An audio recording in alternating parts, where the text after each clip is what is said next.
everyone, I Damayanti Matiani welcome you all to the Winning Edge YouTube channel. Today we are going to study about motion, that is a very important topic of physics for RIMC. Okay, let's see what is motion. तो अगर हम motion की बात करें, मैं अभी movement कर रही हूँ, ये भी हमारे क्या है motion है, ठीक है. तो motion मतलब जब कोई एक object अपने क्या करता है, position change करता है with respect to the time, ठीक है. अगर हम एक कोई given interval of time में अगर कोई object अपनी क्या कर रहा है, position change कर रहा है with respect to the surrounding, उसे हम क्या बोलेंगे, मोशन, ठीक है. तो अगर हम बात करें the motion of a object with some mass can be describe in terms of the following, ठीक है. तो हम मोशन को distance, displacement, speed, velocity, time, acceleration इस रिस्पेक्ट में भी डिस्क्राइब कर सकते हैं. ओके, तो अगर हम देखें कि बहुत सारे ऑब्जेक्ट क्या होते हैं, वो जब मूवमेंट करते हैं तो क्या कहते हैं, डिफरेंटली मूव करता है, ठीक है. तो कोई कर्व पाथ में करता है, कोई हमारे स्ट्रेट चलता है, कोई हमारा क्या बोलता है, रोटेटरी मोशन दिखाता है, ठीक है. तो according to the nature of movement हमारे मोशन तीन टाइप में क्या है, डिवाइडेड है. कैसे? According to the nature of उनके जो मूवमेंट है, ठीक है. तो उसमें तीन टाइप कौन कौन से, हमारा लीनियर मोशन, रोटेटरी मोशन और हमारा ऑसिलेटरी मोशन. तो लीनियर मोशन हमारे यहाँ पे डायग्राम में देखो, लीनियर मतलब हमारा क्या है, स्ट्रेट पाथ में जो मोशन होगा उसे हम क्या बोलेंगे, लीनियर मोशन बोलेंगे. वही रोटेटरी मोशन मतलब एक कंप्लीट जो राउंड मार रहा है उसे हम क्या बोलेंगे, रोटेटरी मोशन. एंड जो हमारा ऑसिलेटिंग है वो क्या करेगा, एक पोजीशन से स्टार्ट हो रहा है, दूसरे पे जा रहा है, वापस वहीं से क्या आ रहा है, अपनी पोजीशन पे आ रहा है, उसे हम क्या बोलेंगे, ऑसिलेटरी मोशन. ओके, तो वन बाय वन हम इसको स्टडी करते हैं. पहले हम पढ़ते हैं कि व्हाट इज लीनियर मोशन. तो लीनियर मोशन की बात करें तो क्या बोलते हैं, when the particle move on one point two another point in a straight और कर्व पाथ, ठीक है. तो अगर हमारे क्या एक ऑब्जेक्ट एक जगह से दूसरी जगह पे या तो स्ट्रेट जा रहा है, जैसे मान लो कोई कार है, ठीक है, रोड में चल रही है, वो क्या करें, लीनियरली चल रही है कि सीधी रोड है, या फिर कहीं पे क्या आता है, मोड़ आ जाता है, तो कर्व पाथ होता है, तो उस मोशन को हम क्या बोलते हैं, लीनियर मोशन कहते हैं, ठीक है.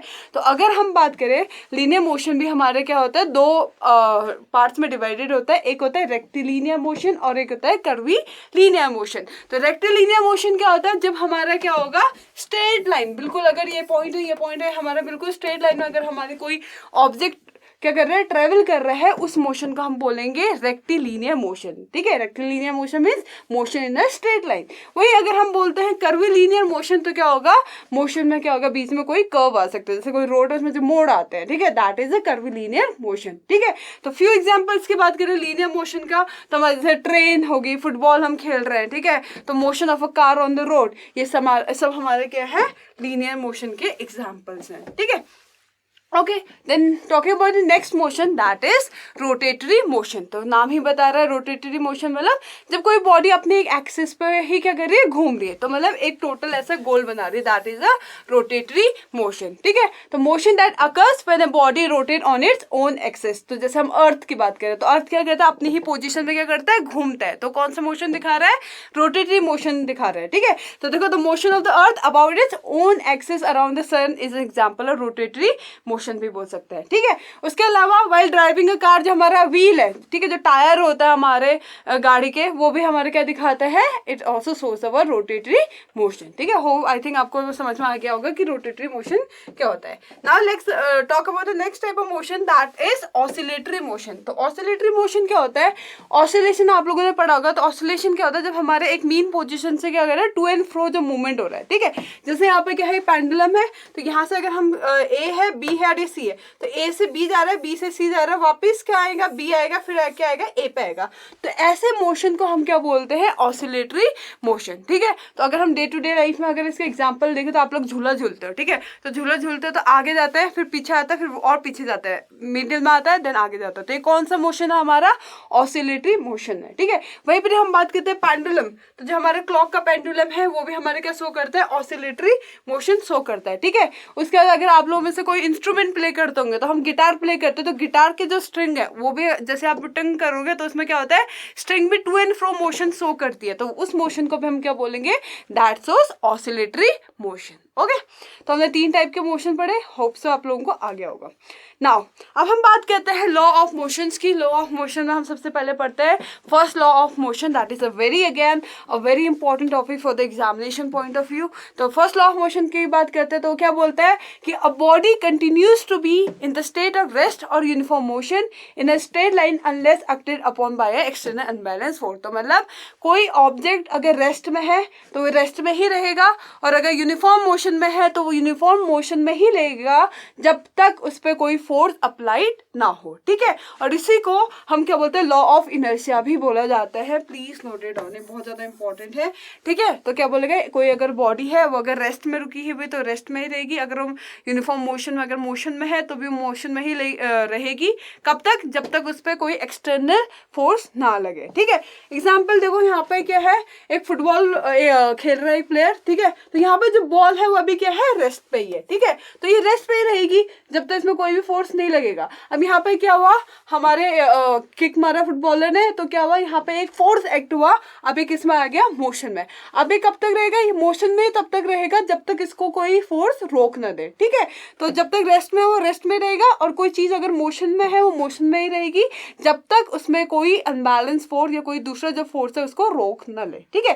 तो यही हमारा क्या है, फर्स्ट लॉ ऑफ मोशन है। ओके, ना इसके एप्लीकेशंस देखते हैं। तो फर्स्ट लॉ ऑफ मोशन के जो हमारा है ऑब्जेक्ट इन रेस्ट है, ठीक है। जब हमारे रेस्ट में ऑब्जेक्ट होता है तो उस टाइम हमारी वेलोसिटी क्या होती है, दिस इज वेरी इंपॉर्टेंट। जब हमारा ऑब्जेक्ट रेस्ट में है तो कोई मूवमेंट होगा नहीं, तो वेलोसिटी क्या होता है, स्पीड अपॉन टाइम, ठीक है। तो वेलोसिटी हमारी क्या होगी, जीरो होगी। अगर वेलोसिटी जीरो तो हमारा एक्सीलरेशन भी ऑफकोर्स क्या होता है, जीरो ही होता है, ठीक है। तो इसलिए जो ऑब्जेक्ट होगा वो क्या होगा, रेस्ट पे ही रहेगा जब तक कोई भी उसमें फोर्स ना लगे, ठीक है। अब अगर हम बात करते हैं ऑब्जेक्ट हमारे किस में, मोशन में, ठीक है। अगर वो मोशन में है तो उसमें क्या होगा, हमारी वेलोसिटी क्या होगी, जीरो के इक्वल नहीं होगी, मतलब जीरो से ज्यादा होगी, ठीक है। और वहीं पर एक्सेलरेशन हमारा क्या होगा, जीरो होगा, क्योंकि हमारा भी क्या यूनिफॉर्म मोशन में है, ठीक है। तो therefore the object will continue to be in motion जब तक हमारा क्या होता है, कोई फोर्स नहीं लगेगा, तो वो सेम डायरेक्शन में चलते ही रह जाएगा, ठीक है। तो an object in motion will remain in motion unless a net force act on it. तो अगर बॉल को लात मार के तो जब तक कोई फोर्स नहीं लग जाता उसको रोकने के लिए, तब तक बॉल क्या होगी, सेम लाइक जो डायरेक्शन है उसमें मूव करते रहेगी, ठीक है। तो ये हमारे क्या है, फर्स्ट लॉ ऑफ मोशन में ऑब्जेक्ट एट रेस्ट और ऑब्जेक्ट इन मोशन की बात कर रहे हैं, ठीक है। Okay, now moving to the Newton's first law of motion का जब हम बात करते हैं उसका एग्जाम्पल डेली लाइफ में बात करते हैं। तो जैसे हम लोग लाइक कार चलाते हैं तो सीट बेल्ट लगाना इस लाइक, अभी तो एक गवर्नमेंट ने रूल भी लगा दिया कि पैसेंजर सीट वाले भी और आगे जो ड्राइविंग सीट है, नेक्स्ट सीट है, सारे क्या करेंगे, सीट बेल्ट लगाएंगे, ठीक है। तो अगर हम गाड़ी चला रहे हैं, ठीक है, तो गाड़ी चला रहे हैं तो हमारी बॉडी क्या है, मोशन में, ठीक है। तो सडनली जब हम ब्रेक लगाते हैं तो हमारी बॉडी भी क्या होती है, उस टाइम मोशन में ही होती है, ठीक है। तो क्या कहते हैं, झटके से आगे लेके आ जाती है। तो ये हमारे क्या है, फर्स्ट लॉ ऑफ मोशन का क्या एग्जाम्पल है, ठीक है। तो wearing a seat belt in a car while driving is an example of Newton's first law of motion. कैसे, मान लो अगर कोई एक्सीडेंट हो जाता है या फिर ब्रेक हम लगाते हैं तो कार में क्या होता है, सडनली हमारी बॉडी क्या होता है, आगे जाती है। क्यों, क्योंकि उस टाइम हमारी बॉडी क्या होती है, उसी इनर्शिया में रहती है, जिसके वजह से हम क्या करते हैं, बॉडी हमारी आगे चली जाती है, ठीक है। तो ऐसे एक्सीडेंट्स को रोकने के लिए हमें क्या करना चाहिए, सीट बेल्ट वगैरह लगा लेना चाहिए, ठीक है। तो यहाँ पे देखो ये कार चला रहा है, नॉर्मली चला रहा है, ठीक है, अभी इसकी बॉडी क्या है, मोशन में है, ठीक है। तो सडनली ब्रेक लगाया तो क्या होगा, इसकी बॉडी क्या रहेगी, आगे आ गई, ठीक है। तो मोशन से हमारे सडनली क्या हुआ, ये बॉडी आगे आ गई। तो ये हमारे क्या है, Newton first law of motion का क्या है, एग्जांपल है, ठीक है। ओके, नाउ बेसिकली अगर हम बात करें इनर्शिया क्या है, ठीक है। तो इनर्शिया क्या है, all the object have a tendency to resist the change in the state of motion. तो हमारे जो मोशन का जो चेंज हो रहा है, स्टेट ऑफ मोशन में चेंज हो रहा है, उसको जो रेजिस्ट करता है उसको हम क्या बोलते हैं, इनर्शिया बोलते हैं, ठीक है। और सारी जो बॉडी है उन सब का इनर्शिया क्या होता है, अलग अलग होता है। कैसे, क्योंकि इनर्शिया हमारे मास पे डिपेंड करता है। बहुत इंपॉर्टेंट क्वेश्चन है, डायरेक्टली पूछ सकता है कि जो हमारा इनर्शिया है क्या मास पे डिपेंड करता है, हाँ, ठीक है। तो कैसे डिपेंड करता है, हमारा डायरेक्टली डिपेंड करता है, ठीक है। तो हमारा mass is directly proportional to inertia, ठीक है। तो जितना हमारा क्या होगा, मास बढ़ेगा तो हमारा इनर्शिया भी उतनी ही क्या करेगी, इंक्रीज होगी, ठीक है। तो more the mass more the inertia and vice versa, ठीक है। तो जितना कम मास होगा उतना कम इनर्शिया होगा, जितना ज्यादा मास होगा उतने ज्यादा क्या होगा, इनर्शिया होगा, ठीक है। ओके तो इनर्शिया में हम टाइप्स ऑफ इनर्शिया पढ़ते हैं, उसमें हम इनर्शिया ऑफ रेस्ट की बात करते हैं, ठीक है। तो इनर्शिया ऑफ रेस्ट क्या बोलता है कि कोई भी ऑब्जेक्ट क्या होगा, वो स्टे करेगा, रेस्ट पे करेगा जब तक उसमें कोई एक्सटर्नल फोर्स नहीं लगाया गया, ठीक है। तो आप लोग देखते होंगे कि जब हमारा लाइक कॉइन ऐसे रखते हैं और यहाँ पे हमारे कहते हैं स्लैब एक पेपर का वो लगा लो, ठीक है। तो उसमें से जब हम इसको फोर्स में लगाते हैं तो क्या करता है वो इनर्शिया के इतना कम टाइम में हमारे क्या होता है सीधे क्या जाएगा, कॉइन पानी में गिर जाता है, उसके साथ डिस्प्लेस नहीं करता, ठीक है। तो ये किसका एग्जांपल है, हमारा इनर्शिया ऑफ रेस्ट का, ठीक है। इसके अलावा when the car accelerate passenger may feel as though their bodies are moving backward, ठीक है। तो सडनली क्या अभी बॉडी हमारी क्या है, रेस्ट में, ठीक है।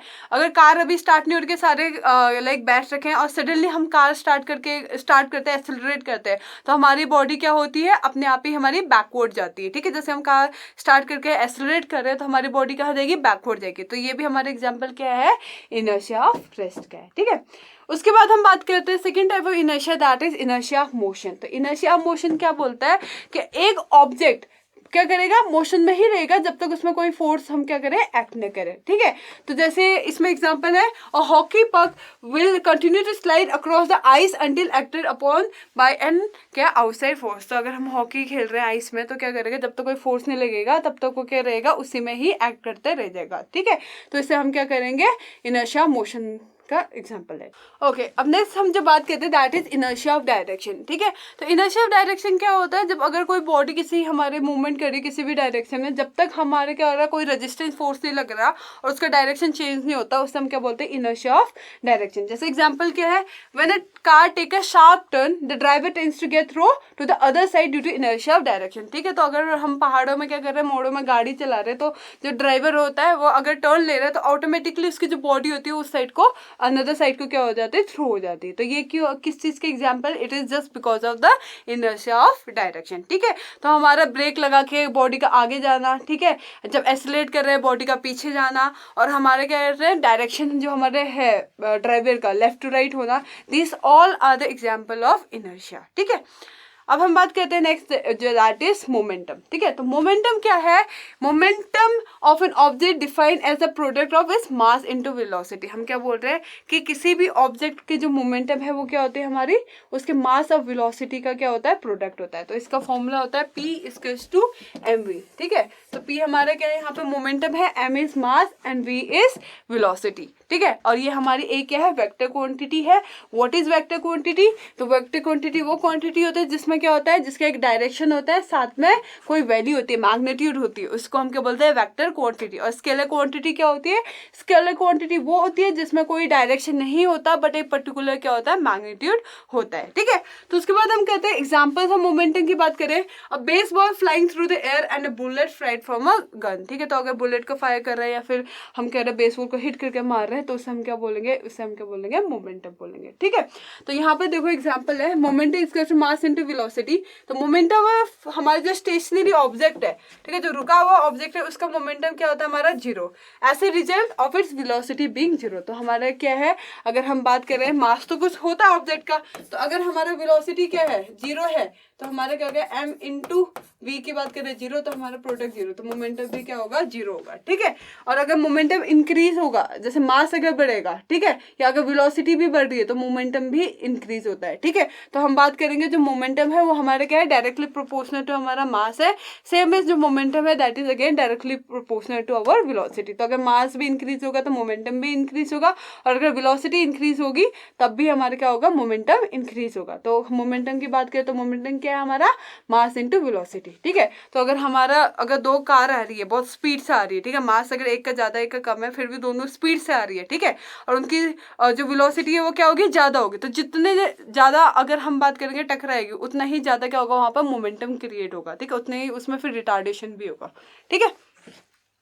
ओके अब हम बात करते हैं change of rate of change of momentum की बात करते हैं, ठीक है। तो अगर हम डेल्टा पी बोले तो delta p is rate of change of momentum in respect to time. तो इक्वल टू क्या होता है, हमारे फोर्स के इक्वल होता है, ठीक है। और फोर्स की अगर हम बात करें तो फोर्स हमारा क्या होता है, force equal to mass into acceleration, ठीक है। और एक्सीलरेशन को हम क्या लिख सकते हैं, v minus u upon t. तो यहाँ पे डायरेक्टली लिख रखा है, एफ को हमने क्या लिखा है, m v माइनस यू, इसको ये लिखा है, ठीक है। तो delta p upon t is equals to m v minus u upon t. तो ये ऐसे डेरिवेशन आया, ठीक है। तो क्या बोल रहा है, rate of change of moment of an object is directly proportional to the applied unbalance force in the direction of the force. तो हमारा डायरेक्टली जो मोमेंटम है वो हमारे किसके इक्वल है, हमारे फोर्स के इक्वल है, ठीक है। ओके, यहाँ पे बात करके जो मैंने अभी डेरिवेशन बताया, here a equals to v minus u upon t, ठीक है। तो एक्सेलरेशन क्या है, v minus u upon t, initial velocity minus final velocity upon t, ठीक है। तो in the acceleration which is the rate of change of velocity भी बोलते हैं, ठीक है। और delta p upon t is directly proportional to m a, तो f equals to k m a भी बोल सकते हैं, ठीक है। अब इसी को अगर हम डिराइव करें तो क्या बोलेंगे, एक यूनिट ऑफ फोर्स के लिए हम अगर 1 यूनिट ऑफ फोर्स अप्लाइड करें किस पे, 1 kg जो बॉडी है उसके मास पे, तो जो एक्सेलरेशन होगा वो हमारा कितना है, 1 मीटर सेकेंड है। तो जो हमारे के की वैल्यू होगी वो भी क्या होगी, 1 होगी। तो देयरफॉर एफ इक्वल्स टू हम क्या बोलते हैं, एम ए भी बोल सकते हैं, ठीक है। तो for 1 unit of force on 1 kg mass with acceleration of 1 kg metre per square, the value of k will be 1, ठीक है। तो कैसे, अगर फोर्स हमारा क्या है, एफ इक्वल्स टू क्या हो गया, के एम ए है, ठीक है। तो फोर्स की वैल्यू कितनी है, 1 है, ठीक है। और के यहाँ पे हो गया, मास की वैल्यू क्या है, 1 है, एक्सेलरेशन की भी 1 है, तो के की वैल्यू क्या होगी हमारी, 1 होगी। तो के इक्वल्स टू 1, ठीक है। ओके ओके, नाउ हमारे जो न्यूटन के सेकेंड लॉ है वो बोलता है कि जो एक्सेलरेशन है वो ऑब्जेक्ट के 2 वेरिएबल्स पे डिपेंड करता है। First is the net force acting on the object, secondly the mass of the object, ठीक है। तो इसका मतलब क्या है कि अगर एक्सेलरेशन क्या है हमारा डायरेक्टली प्रोपोर्शनल है किस पे, फोर्स पे जो एक्ट हो रहा है उस पर, ठीक है। तो इसका मतलब क्या हुआ कि जो फोर्स हमारे किसी ऑब्जेक्ट पे लग रहा है वो क्या करेगा, इंक्रीज करेगा, तो हमारे क्या होगा, एक्सेलरेशन भी इंक्रीज करेगा, ठीक है। वहीं पर अगर हम फोर्स को क्या करेंगे, कम कर देंगे, तो एक्सेलरेशन भी क्या हो जाएगा, हमारा कम हो जाएगा। सिमिलरली अगर हम मास ऑफ द ऑब्जेक्ट को क्या करें, बढ़ाएं, तो हमारा एक्सेलरेशन क्या हो जाएगा, कम हो जाएगा। वहीं पर अगर मास को हम क्या कर देंगे, कम कर देंगे, तो हमारा एक्सेलरेशन क्या हो जाएगा, इंक्रीज हो जाएगा, क्योंकि मास हमारा क्या है, इनवर्सली प्रोपोर्शनल है, ठीक है। वहीं पर अगर हम बात करें फोर्स की, तो फोर्सेस हमारा डायरेक्टली प्रोपोर्शनल, ठीक है। तो डायरेक्टली प्रोपोर्शनल में क्या होता है, एक बढ़ता है तो दूसरा भी बढ़ता है, ठीक है। और इनवर्सली में क्या होता है, एक कम होता है तो दूसरा भी क्या होगा, कम हो जाता है, ठीक है। तो इस पॉइंट को याद कर लीजिए, this both point are very important, ठीक है। ओके, ना एप्लीकेशन की बात करते हैं, तो एप्लीकेशन में बोले तो फ्यू एग्जांपल्स की हम बात करते हैं, जैसे किकिंग द बॉल, ठीक है। तो अगर हम एक बॉल को क्या कर रहे हैं, किक कर रहे हैं, तो उसमें हम कह रहे हैं एक पर्टिकुलर क्या कर रहे हैं, फोर्स लगा रहे हैं। अब जितना ज़्यादा हमारा क्या होगा, फोर्स लगेगा, उतना ही ज़्यादा हमारा क्या होगा, एक्सेलरेशन, उतनी ही दूर हमारे क्या करेगी, बॉल जाएगी, ठीक है। तो हमारे ये क्या है, एप्लीकेशन है। सेकेंडली पुशिंग अ कार्ट, अब अगर हम क्या कर रहे हैं, मार्ट में जा रहे हैं, हम शॉपिंग कर रहे हैं, ठीक है। बट जितना भारी हमारा क्या होगा, कार्ट हो जाएगा, और जितना ज़्यादा हमने उसमें सामान डाल दिया उतना ही हमारे टफ क्या हो जाता है उसको मूव करना, ठीक है। तो जितना ज़्यादा मास होगा उतना ही क्या होगा हमारा, उतना हमारा क्या होगा, टफ होगा उसको मूवमेंट करना, ठीक है। अब 2 people वॉकिंग में क्या करेंगे, among the 2 people walking, if one is heavier than the other, the one weighing heavier will walk slower, because जो एक्सेलरेशन है उसका क्या होगा, वो क्या होगा, person is weighing lighter is greater, ठीक है। तो अगर हम बात करें, एक हल्का आदमी है, एक भारी आदमी है, तो क्या करेगा, जो भारी आदमी है वो थोड़ा क्या करेगा, धीरे चल पाएगा, ठीक है। और जो लाइटर वो क्या होगा, तेज कर पाएगा, क्यों, क्योंकि एक्सेलरेशन उसका क्या होगा, ज्यादा होगा इन कंपैरिजन टू जो भारी आदमी जिसका मास ज्यादा है, ठीक है। ओके, नाउ हमारा है थर्ड लॉ ऑफ मोशन। तो थर्ड लॉ ऑफ मोशन क्या बोलता है, that Newton's third law of motion state है कि every action has an equal and opposite reaction. तो हर जो भी हमारे एक्शन होते हैं उसके इक्वल और अपोजिट क्या होता है, रिएक्शन होता है, ठीक है। तो यहाँ पे एग्जांपल देख लो, यहाँ पे एक गन है, गन से क्या हो रहा है, बुलेट फायर हो रही है, ठीक है। तो एक्शन क्या है, acceleration force of the bullet, ठीक है। तो जो फोर्स है उस फोर्स से जो बुलेट आगे देखिए वो हमारा क्या एक्शन है। वहीं पर उसका रिएक्शन क्या है, अगर हम क्या मान लो शूटिंग भी करते हैं, पीछे को क्या आता है, रिटार्डेशन फोर्स आता है, एक रिकॉइल आता है, ठीक है। तो जो recoil force of the gun है वो उसका क्या है, रिएक्शन है। वहीं पर हमारा एक्शन है foot pushes down and back. तो हम अगर चल रहे हैं तो हमारे क्या करता है, पाँव पीछे को क्या लगाता है, प्रेशर लगाता है, ठीक है। वहीं पर रिएक्शन क्या है, फ्लोर भी तो उसको क्या करता है, ऊपर को पुशअप करता है, उसे फॉरवर्ड मूव करने में हेल्प करता है, तो वो उसका क्या है, रिएक्शन। वहीं पर एक्शन देखो, यहाँ पे boys feet exert force on boat. तो यहाँ पे जब एक बच्चा है वो नाव से क्या कर रहा है, उतर रहा है, ठीक है। तो वहाँ पे जो बॉयज के यहाँ पे फीट है वो क्या कर रहा है, एक फोर्स लगा रहा है बोर्ड पे, वहीं पर ही जो बोर्ड है वो भी एक उल्टा फोर्स लगा रहा है किस पे, हमारे बॉय के फीट में, जो उसको आगे को मूव करने के लिए हेल्प कर रहा है। ठीक है, तो हमने 3 अभी एग्जाम्पल देख लिए हमारे किसके, थर्ड लॉ ऑफ मोशन के, जिसमें क्या बोलता है कि every action has an equal and opposite reaction. ठीक है, okay, the third law of motion के कुछ एग्जांपल देखते हैं। ठीक है, तो फर्स्टली हमें पढ़ते हैं कि थर्ड लॉ ऑफ मोशन क्या है दोबारा, तो हमारा क्या है, every action has an equal and opposite reaction. ठीक है, तो इसी के एग्जांपल्स में अभी हम एक स्विमर का एग्जांपल लेते हैं। जब स्विमर जब स्विम करता है तो आपने देखा होगा स्टार्टिंग पोजीशन में क्या करता है, जो पूल की वॉल है उस पर क्या करता है, अपने पाँव से धक्का मारता है और आगे को एक्सेलरेट करता है। तो this is again example of third law of motion.